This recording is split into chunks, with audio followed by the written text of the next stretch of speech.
So let's jump right in.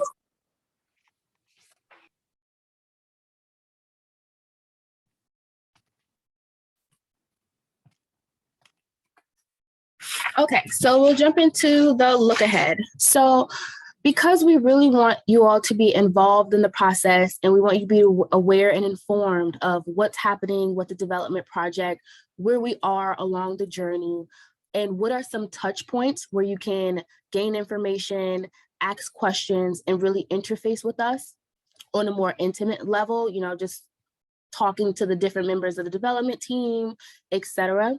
So I wanted to make sure that I sent you guys kind of a look ahead as to what meetings are coming up, a little bit about what those meetings are about, just in case you have some extra time or you just really want to know, what's going on.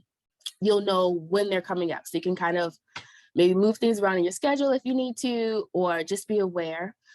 Because again, as these meetings pass, I'll be uploading information, whether that's just fact sheets, whether that's meeting minutes, or just kind of a briefing of what came out of the meeting to the webpage. So even if you do, let's say you don't make the town hall meeting, you know that the webpage could be a resource for you to either see some clips of, what happened, what was said at the town hall meeting, what the presentation looked like, what the presentation was as far as the slides, those kind of things. So the look ahead just kind of shows September, October, November. I really can't project further out because some of these meetings get on the schedule the month of. Like, as you can see, I have to be determined for AHAC and to be determined for BAG, which not really sure why that came out as gibberish, but I'll get to that in a second. So we had in September, we had this resident meeting. We had a BAR hearing. Well, it wasn't a hearing, it was a workshop on the 20th. So just to give you some context, again, development is a really big thing. There's a lot of things that go into us building things into the built environment. There's a lot of people who have a say-so in what that looks like, how big it is, what the use is of the property. So we have to go before quite a few boards. So the Board of Architectural Review is basically a board put in place to oversee the look and aesthetics of a particular neighborhood or district.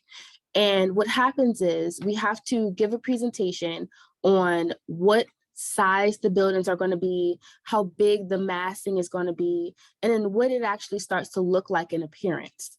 And now, because this is, bless you, because we are so kind of early in the design phase and it's very much conceptual, there are certain things that we really just don't know at this point.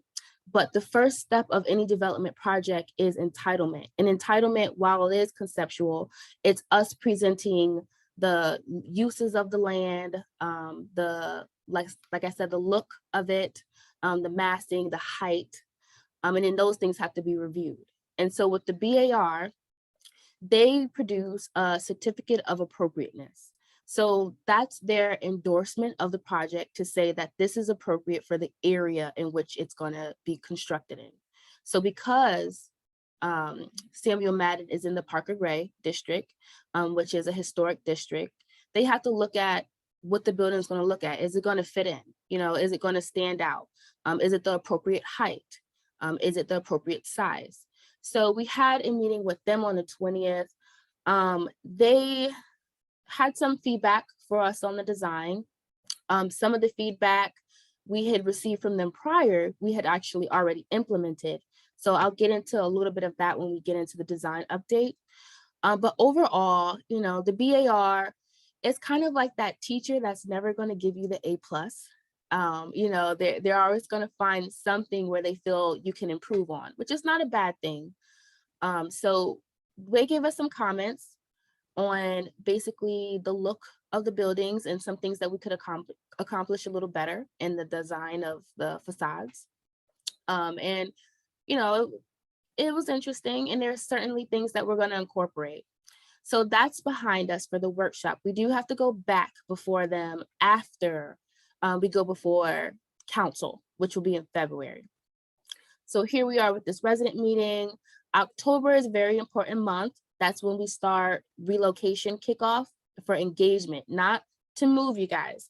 But the consultant that we hired, HOU, they want to get to know residents. They want to get to know, what kind of needs you all have.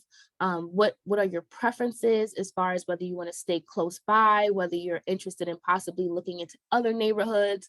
So they're going to start their own kind of engagement that's going to tag on to my monthly meeting. So it's not going to be an extra meeting. They're just going to take some space out of this monthly meeting. And so their engagement is really going to be informing you of some of the tools that are actually going to come with relocation, like the vouchers. So there's different types of vouchers. There's different things you can do with your voucher. So we want to make sure that you're informed to make the best educated decision for yourselves and your families.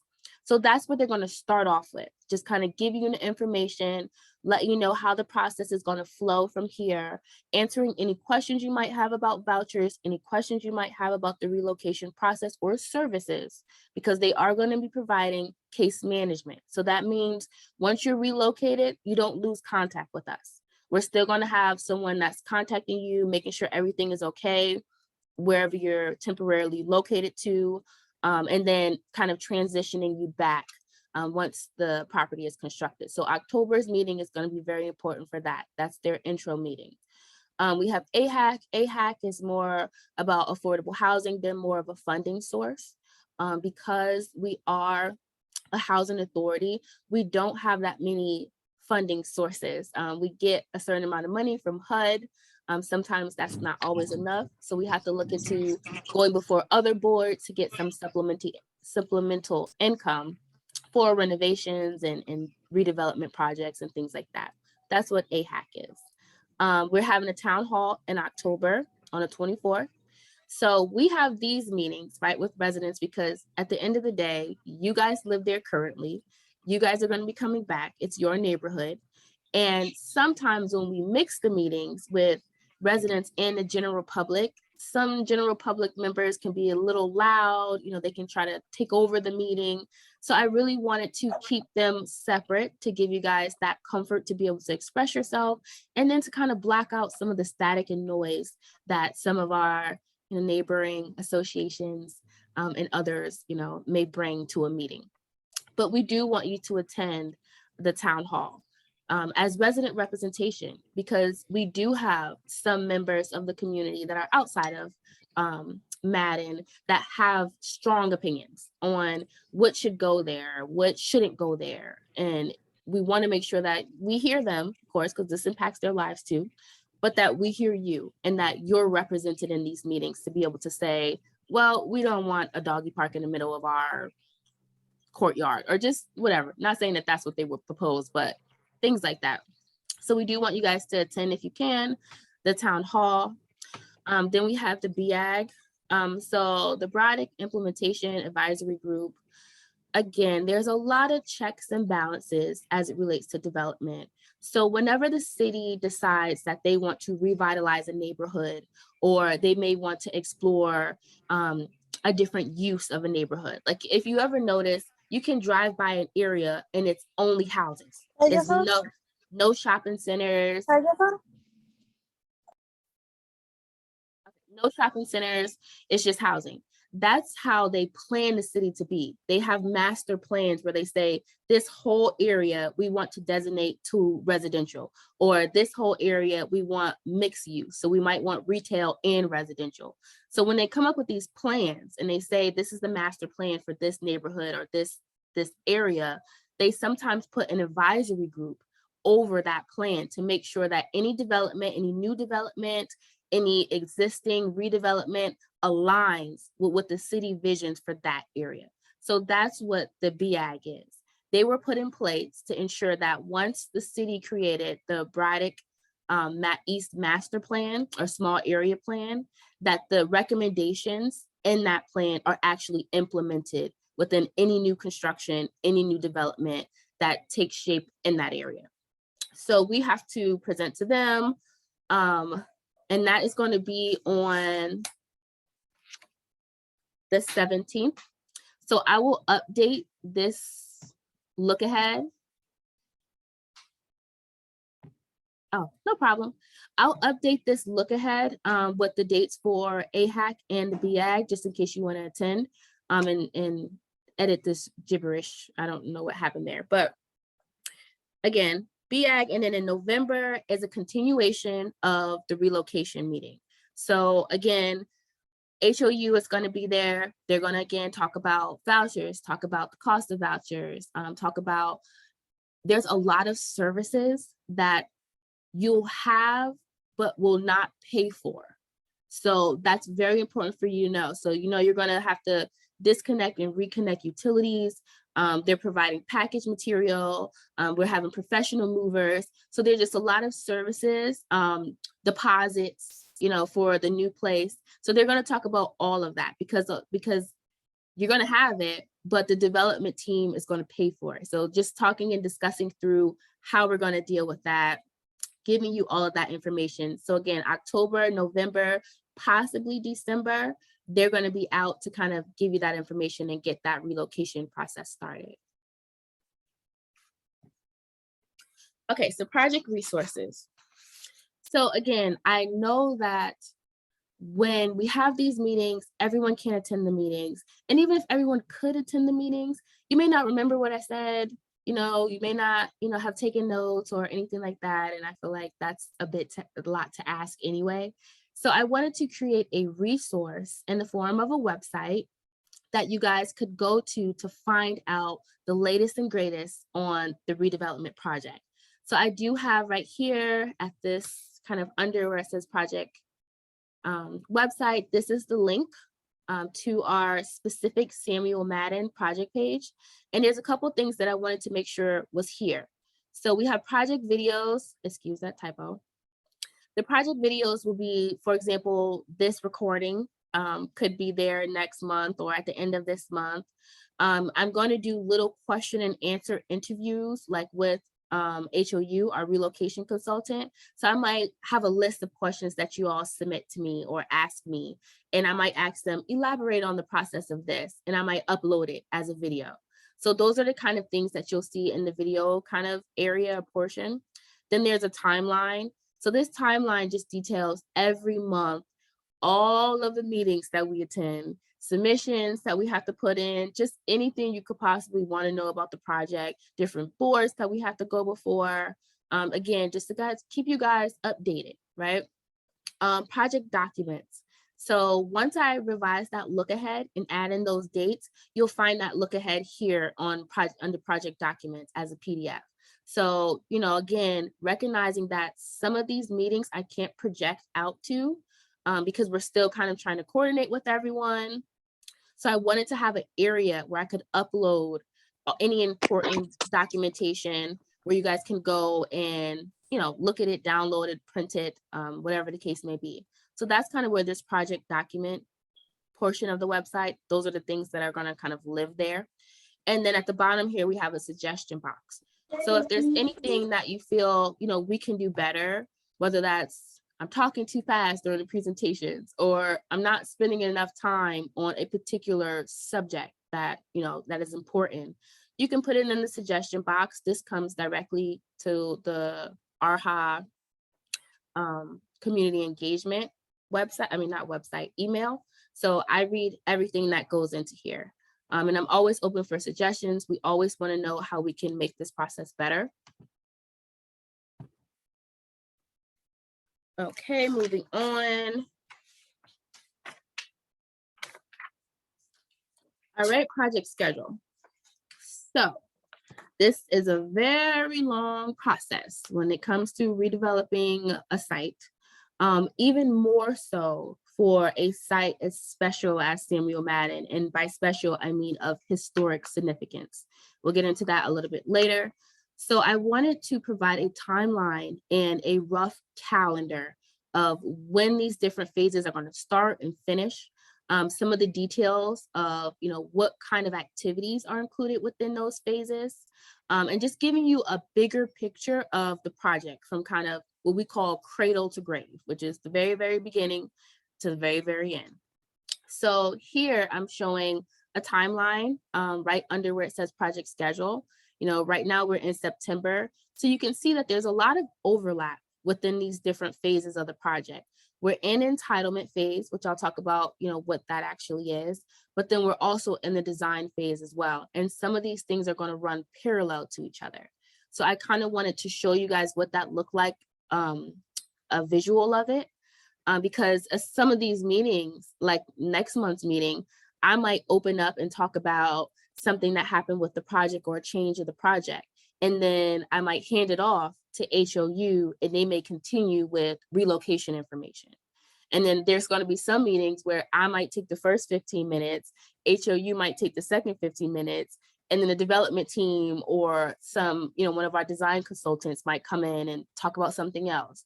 So in order to really kind of give you the visual of why that's going to be happening as we really kind of hit the ground running, I wanted to show the overlap of some of these processes. So just to run you down the calendar. So we're in entitlement now. We've submitted what we call concept 1, 2, and 3. I'll talk about that in the next slide. We submitted preliminary completeness 1, again, conceptual.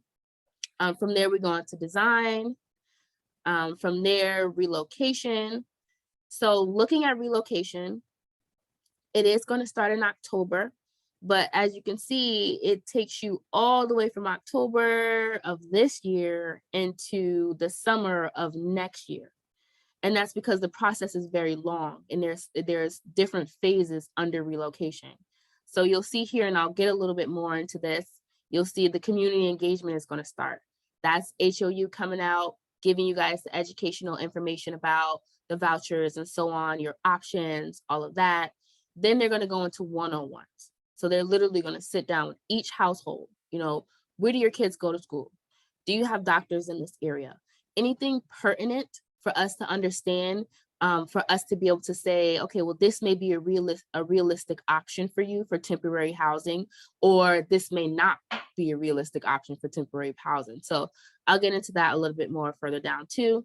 Then they have to build this huge database with what kind of availability we have for housing out of all of ownership, which is 4 different firms and agencies, and then kind of cross-reference with what you need to get a couple of options to present to you. And then we're looking at moves, actual physical moves, where we're packing up and moving you guys to your temporary housing summer of next year. Construction starts fall of next year. And then we're going to go into lease up at the end of the year. Lease up is going to take us all the way into the summer of the following year. So that's 2025. Well, no, that's actually 2 years out because construction is about 2 years. And then we'll be moving everyone back. So I know these dates are, sorry, let me go back. These dates are very, I'm not going to say loose because they're not loose. This is the schedule that we've set for the project, but it is an aggressive one.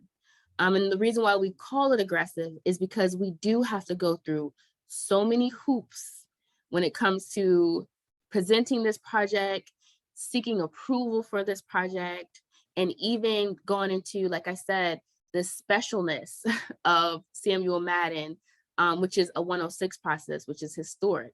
At any of these milestones, we can get snagged, right? There could be something where an advisory board say, we're not going to support this. We need to see the following information, or we need you guys to investigate this particular aspect of the property. That can slow down the schedule. And so that's why I'm giving you a projection of what we think the schedule is. And this is what we've been following. We've been hitting every single one of these milestones so far. So we're off to a good start. But at the end of the day, at the end of the entitlement phase, we have to go before council and they give us the final approval. So if council says, hey, we don't feel comfortable with the way you guys are financing this project, or we don't feel comfortable with the sustainable aspect of it, we then have to kind of go back and revise and fix it. So again, that's what we call schedule creep. It's kind of like, or slip. It's kind of like we have this initial schedule, but there are things that can happen in between that can cause it to kind of stretch out. So that's to just give you guys some just background information on just how these projects kind of work and the fact that there are things that can change in the schedule. if there are changes to the schedule, that is something that I will keep you guys abreast and updated on as we have these monthly meetings. So nothing will change that you won't know. Okay, so getting into the design update. All right, so let me talk to you guys quickly about entitlement. So the entitlement phase of a project is basically the initial kind of concept of the project. So what that is it's the process of us getting approval from governing entities like city council to actually implement the project. But it's conceptual in the sense that we haven't finalized what the unit layouts are going to be, or what the actual like fixtures that are going to go in your kitchen sink, right? We're really just looking at what the land use is going to be. So you know how we have a bit of retail here for like, you know, restaurants, you know, we have a daycare. So we're looking at how we're going to use the land. We're looking at how big the buildings are going to be. They're looking at the height of the buildings. They're looking at how many units, how dense the site is going to be. So those things are kind of loose. They're not very specific, but we have to have those hashed out in order to go into the next level of design, or the next kind of phase of design. So here in entitlement, at the end of entitlement, we'll have basically what the building will look like, how tall it's going to be, what kind of functions are going to be in there, or spaces are going to be in there, and so on. And then as we kind of get out of entitlement, that's when we really start to get into the nitty gritty of the design. So that's picking, you know, what the units are going to be laid out to be, like what that's going to look like as far as the floor plan of the individual units. We're going to look at how the lobbies are going to look, what kind of materials, like it just gets into further and further and further detail. And so that's why you can see that even though entitlement might end in February here, we still have design for a couple of months after that. And then it has to go into permitting. So it's a lot that goes into the design as far as the schedule. But I just wanted you guys to understand like entitlement and how you're going to see images of what the building's going to look like, because in order for people to really get an understanding and give approval, they have to have some type of image to kind of see it. Everyone isn't a visual person, and you know, it wouldn't really make sense to try to visualize it because you have to take into context what's around it, you know, how it's blending into its surroundings. But even after entitlement, we're going to go further and further into design. So I'm still going to be coming to you guys, asking you, you know, what do you think about these brick color combinations? You know, what do you think about the layout of these 2 and 3 and 1 bedrooms? You know, we're still going to kind of continue to talk about the design even after entitlement. All right, so speaking of design, I want to give you guys an update on how it has changed. We have made some big changes and some very minor changes. Again, and these changes come about for various reasons and from various sources. So initially, the image that you see on the left is from the request for proposal. So when we started this process, our hub put out a request for proposals for the redevelopment of Samuel Madden. And in order to really, what we were doing is asking co-developers to submit proposals to us with all types of detail, from what kind of team members and the information in the bios of those team members that they would propose to be on this project, you know, what the funding sources would be, and also asking them, you know, to be creative about what they think should be here as a design. So they do a little research and they do a little work on coming up with initial design. And that's kind of what this was on the left. And as you can see, it's not very different from what's on the right, but this is kind of the start of what they believe is possible.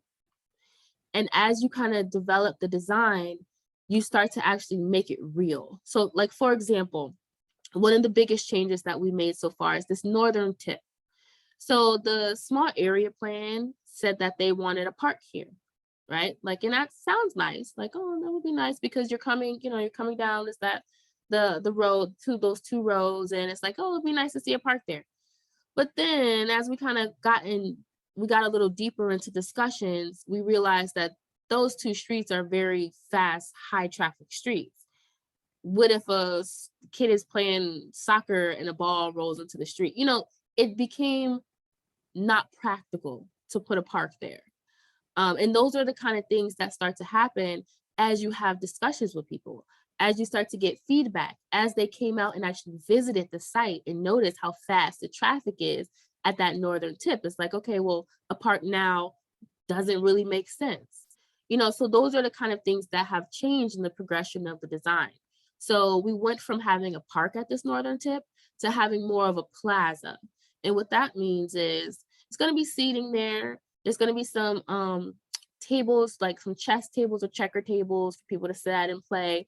But ultimately, they don't want this to be an active space. Like we had the playground there initially, and everyone was against that, including you all. We're like, no, it's not a safe place to have kids, right? So we ended up taking that out and relocating that to Montgomery, which is a kind of more of a pedestrian street, which is what we're going for anyways. So that's one of the major changes, and that's kind of how it came about, was discussions and, is it really practical? Is it realistic? Is it the best use of the space? And it wasn't. Another change, we moved the daycare. So initially we had the daycare off of Henry. We moved it to Patrick, and that came about from the city. It was because they wanted street parking. They wanted to have street parking on Patrick for like drop off and things for the daycare. They didn't feel like Henry was the best kind of area for the daycare and the traffic. So we moved that to Patrick. A big thing also is that we did a shadow study. So because our property is fairly tall, we did a shadow study to see what those courtyards would really feel like, right? I don't know if you guys have ever been in like a really big city like New York or something like that. Sometimes you get caught in the shadow of those really tall buildings, and it's cold and it's dreary and it's unpleasant. So we don't want to have our courtyards feel like that, because who would want to be there? So what we did was, when we did a shadow study, we realized that for some of the courtyards, it was a large portion of the courtyard that was constantly in the shadow of the building. So in order to kind of fix that, we had to enlarge the courtyards, make them bigger. That way there's more light coming in, to put it simple. So you'll see this courtyard here got a little bigger. And then this was initially 2 courtyards. And we changed it to 1 large courtyard, but then we also decided, because we needed to find a new area for the playground, we decided to make an additional courtyard off of Montgomery that would house the daycare and the play area. So because they have a relationship, it made sense, if we moved the daycare to Patrick, that we needed to move the play area in close proximity. So that was a change. What else changed? Lobby shifted a little bit. And we developed, again, that courtyard off of Montgomery. That was not part of the initial design. Go backwards. Okay, so getting into the current site plan. So going over a couple of features with you guys. So this is kind of how we have the buildings laid out. We have the lobbies kind of facing each other. Although these are 2 different buildings, we wanted to make sure that they had a connection to each other, right? Because it's still Samuel Madden property. Whether you live in the north building or whether you live in the south building, it's still one community, one neighborhood. So we wanted to make sure we kept the lobbies close to keep that connection. And then also there are shared amenities for both of these buildings. So we haven't hammered down exactly what those amenities are going to be. So my next workshop with you all are going to be based on what amenities you want to see. So when we started the visioning process, I don't know if some of you were on those meetings. That was like last year sometime. You guys kind of said, amenities, we want a pool. The pool is here in the south building courtyard. You mentioned a party room. You mentioned a business center. So we have an idea of what you want, but we're actually going to kind of get some information from the designer on like what images they're kind of drawing inspiration from, what they kind of are thinking it's going to look like, what amenities do they feel like we have the space for. And I'll come back and present that to you all, get your feedback to go back to the designers. So you can see here at this top tip, we have some amenity space. We have some adjacent to the lobbies, of course. Then we have grill area in the north courtyard. And I do believe there's maybe a grill area in the south courtyard too. Here is the Montgomery Street courtyard that's going to have the play area. I think what else is here. This is showing these are your parking entrances. So for the city of Alexandria, they are very, what is the word? Let's just say it's important to them that parking is underneath the buildings. They don't want to see cars. They want to make sure that things are walkable. People feel comfortable walking around. So because of that, with any new development, they have a requirement that all parking has to be underground. And that just clears up space for, active spaces that people can actually use and not huge parking lots. So these are your entryways to the underground parking. And we will get into parking a little further down the line of, how the parking would work as far as assigned parking spaces and things like that. They're still kind of working through that. Right now, they're just looking at making sure we have enough spaces for everyone who's going to live here. And then the people who may come in for daycare drop off or retail. So that's kind of where these two you'll come in at. And I think that's pretty much it. I'll get a little further into what this looks like, this kind of big courtyard. Once we get more detail on it, they're kind of just showing it conceptually now, but they haven't really like hashed it out. We want the city to kind of know what we're thinking is going to go there as far as uses. But as far as like what that's actually going to look like, we're still working on. But I have a little idea of the play area, so we'll get into that here. Okay, so I did a workshop with you all. This was a few months ago. So I had asked our landscape designers to pull some images that they were looking at for inspiration for the play areas, for the grill area. I think it was a play area and a grill area. So they gave us some images and I made some boards and I had you guys put sticky notes on the images you liked and give a couple of words on what you liked, what you didn't like. So I summarized that as to show the designers very quickly what was the top vote, right? So this kind of play area had 7 votes. The other ones had 2. It wasn't a lot of people there, but look, we're gonna go with it, right? So I showed them this and they were like, okay. So they implemented this idea that they pulled from here of having a play area for, bigger kids and a play area for smaller kids, and then having some type of kind of canopy coverage. And we kind of talked about that in the workshop where, all playgrounds don't have canopy coverage, but, some playgrounds you kind of want a little coverage because it gets really hot and all of those good things. So here I'm showing just kind of an enlarged version of that Montgomery Street courtyard that's going to have the play area. And you can see they kind of have little play area for smaller kids and then a play area for bigger kids. And then they have these kind of canopies over it. And that's them responding to your feedback from the workshop. So when I do have these workshops, you guys, I really do take the information and the feedback that I gather from you back to the designers. And not only do I take it back, but I make, these kind of products or deliverables like a PDF or a book, which this is on the project webpage, to hold them accountable. So that's important too, because if you guys say, this is what we like, this is what we want, and I package it and I give it to them, I have to make sure that they're actually implementing it. Right. So, and this is how I kind of show you guys as we progress with different workshops. Hey, remember you said this? This is what this is starting to look like. This is what it's starting to take shape as. So, this is just the first example of We had a workshop. This was kind of the result of the workshop. And then here's how the designers are taking it, running with it, implementing it into your new community. All right, so getting into what this stuff is going to start to look like.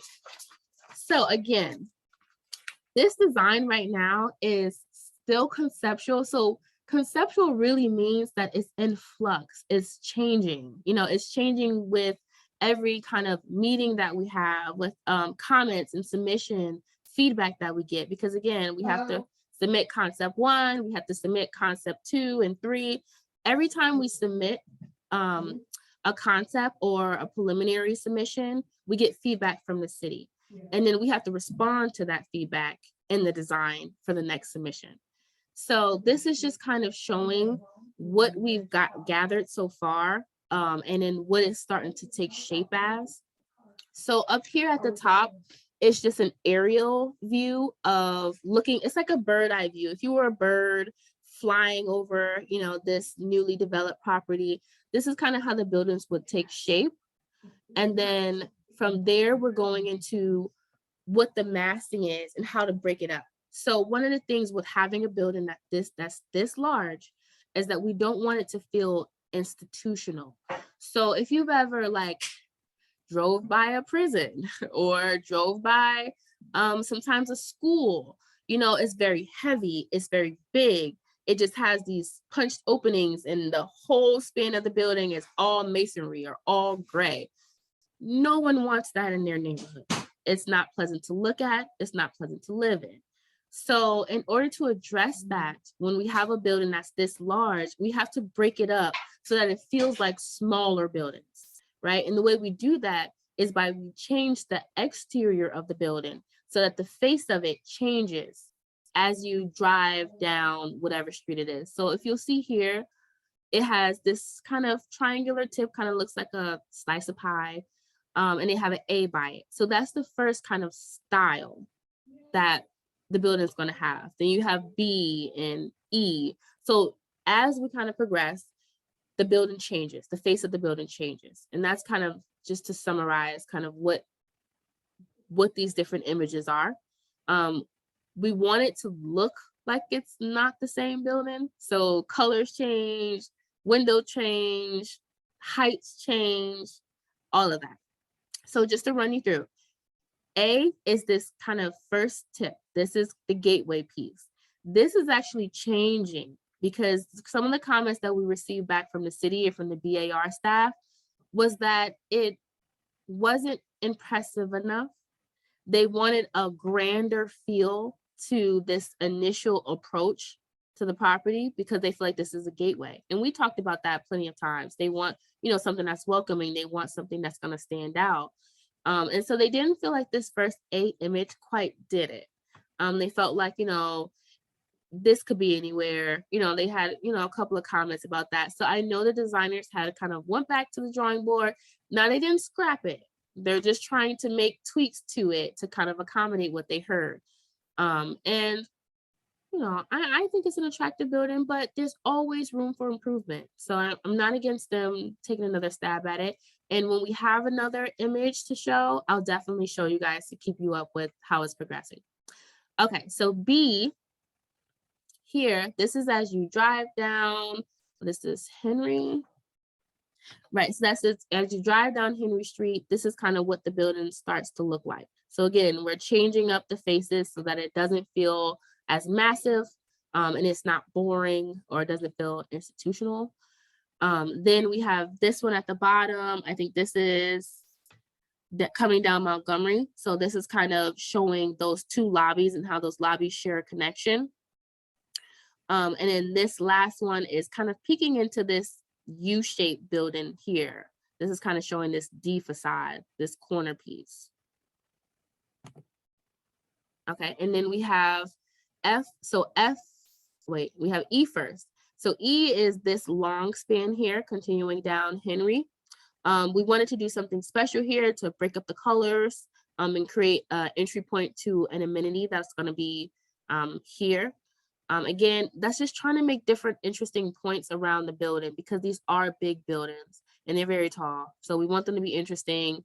We want people to feel like, it's not boring and, it's not a prison or anything.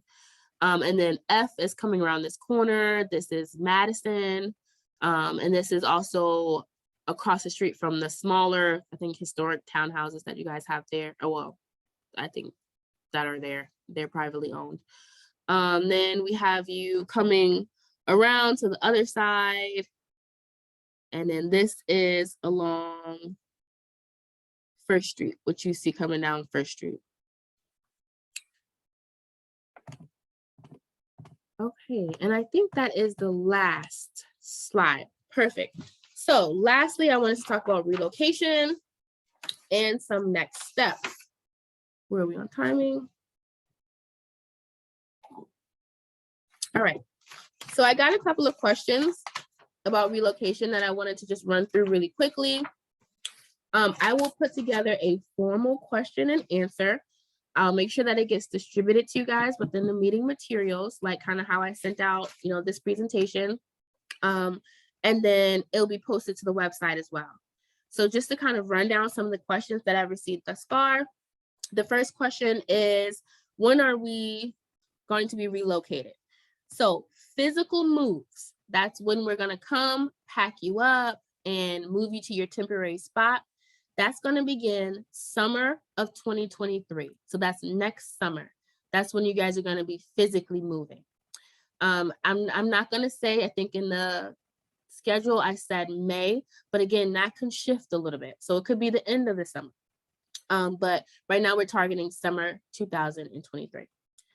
But relocation is going to start before that, because we have to find, we have to know what you guys need. We have to find, options. You're going to get more than one option. You're going to have to choose. You might want to have to go, go look at it. So there's a lot of things that have to happen before you physically pack up your boxes and move. So physical moves, summer 2023, but relocation starts next month, the process.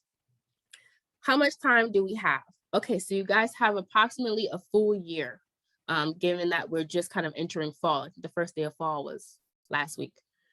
So about a full year. Are we getting vouchers?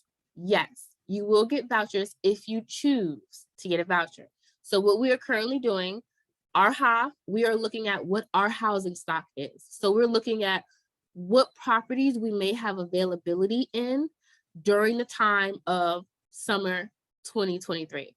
So, people come and go. So we're going to look at all of our properties in our whole portfolio. We're going to hash out what properties may have some vacancies that you guys can be temporarily housed in. That same process is being done by Fairstead, who is our co-developer, Mill Creek, who is also our co-developer, and the community group. So all ownerships involved in this project are right now reviewing their portfolio to see what they may have available. So you may not have to use or take a voucher. If you so choose to stay within our hot properties, then we do have something available that you like, then you can move there. So the question, are we getting vouchers? Yes, you are getting vouchers, but you can choose not to use a voucher. You can stay within public housing if you want to, and if we have the availability. Are we being moved by housing? Okay, so I think the answer to this, I'm gonna say, is no. Like, Willie is not gonna like pop up and be packing your bags and moving you. Like, so what happens is when we kind of started this project, we all entered into an agreement to share relocation costs. So Fairstead, Mill Creek, ARHA, we're all putting money into a relocation pot. And from that pot, we're going to draw down relocation services for you guys. So that's professional movers. That's the money that's going to cover your deposits for your temporary housing. That's the money that's going to cover your disconnect and reconnect fees. Just anything, there's a whole laundry list, but all of those things are going to come out of this shared fund that all ownership has pitched into. So professional movers are going to come and move you. Like, it's not going to be our like maintenance staff or anything like that. Do we have to use a voucher? Can we stay in public housing? So I kind of answered that one. You can stay in public housing if we have something available. So, if someone's moving out and we're turning over a unit, I am going to try to hold units at each properties. And what that means is once someone moves out, I'm going to talk to management about not if it's within summer 2023, I'm going to talk to management about not releasing it and giving you guys an option to move there. So you will have the option to stay within public housing if we do have availability. And where will we move to? Okay, so this is something that HOU is going to talk a little bit more in depth in, but you're going to have options. So again, each of the co-developers are looking into their housing stock. We're also looking at, independent landlords. I mean, with your voucher, you can go pretty much anywhere. And that's the beauty of it. And that's another reason why I want to make sure you guys are well informed, because you also could possibly turn your voucher into a permanent voucher.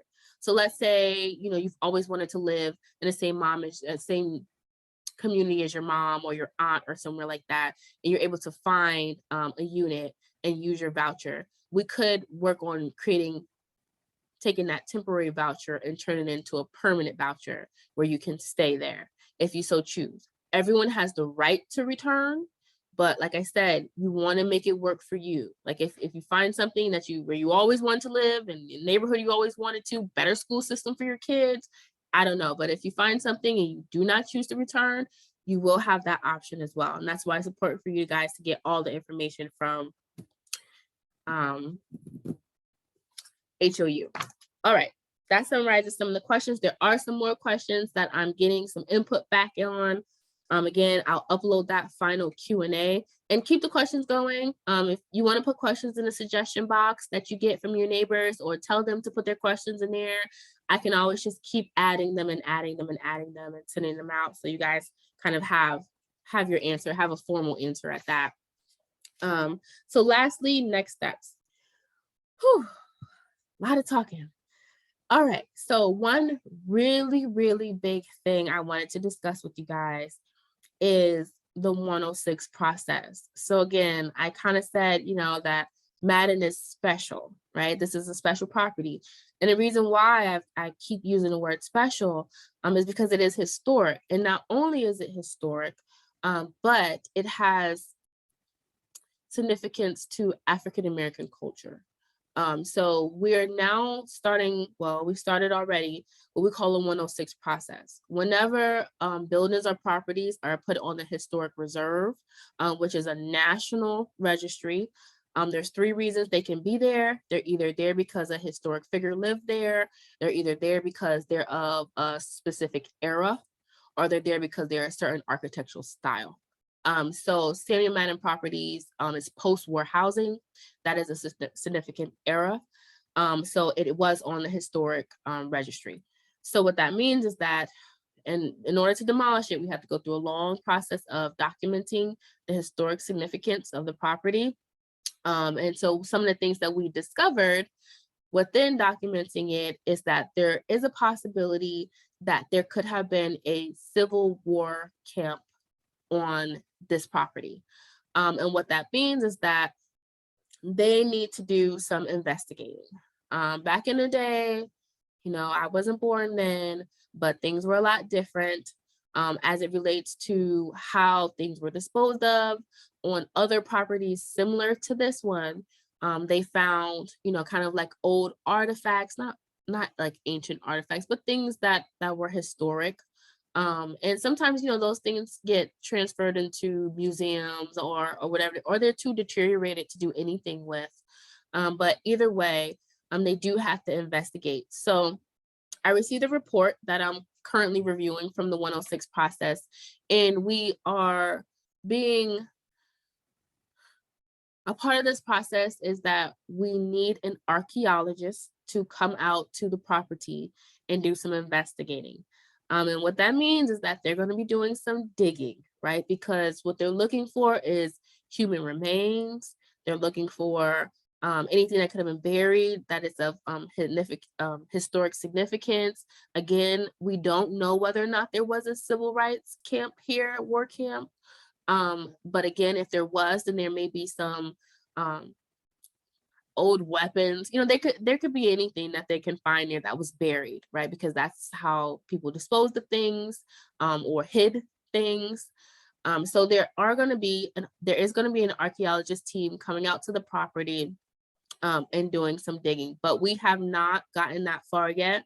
What I have now is a report that's giving me the information on why they think that they need to do some further investigating. I don't have all the details on where they're going to be digging yet, what the size and things were, but I wanted to bring it to you to give you guys the heads up first, just to know, because remember, at this point, I'm just going to be honest and transparent. We don't have the best track record with our sub-consultants prioritizing safety, right? I was there, I threw a block party and I saw a lady like fall into a hole that our environmental consultants had to come out to dig when they were testing the soil, right? We do not want another rehab of that, right? I know it's not acceptable.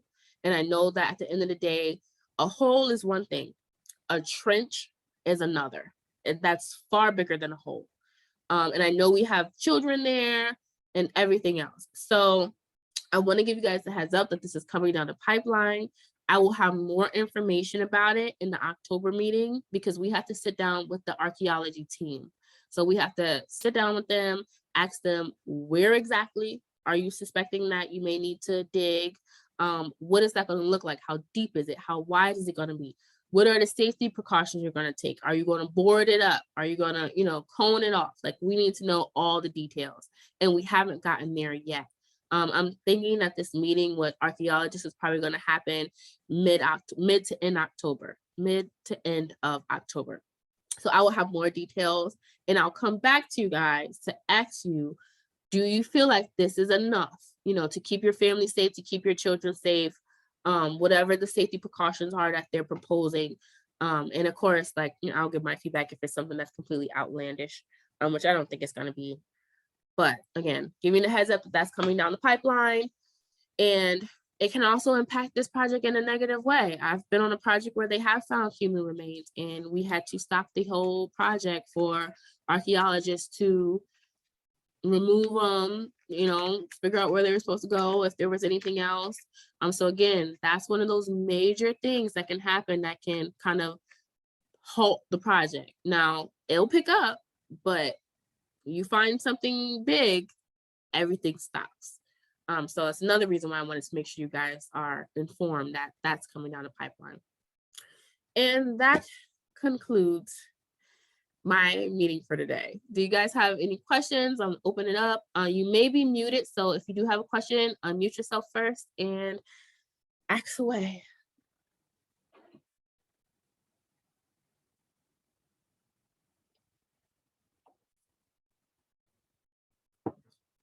Wow, I did that good of a job. You guys don't have any questions? I mean, I tried to be thorough, but don't be shy.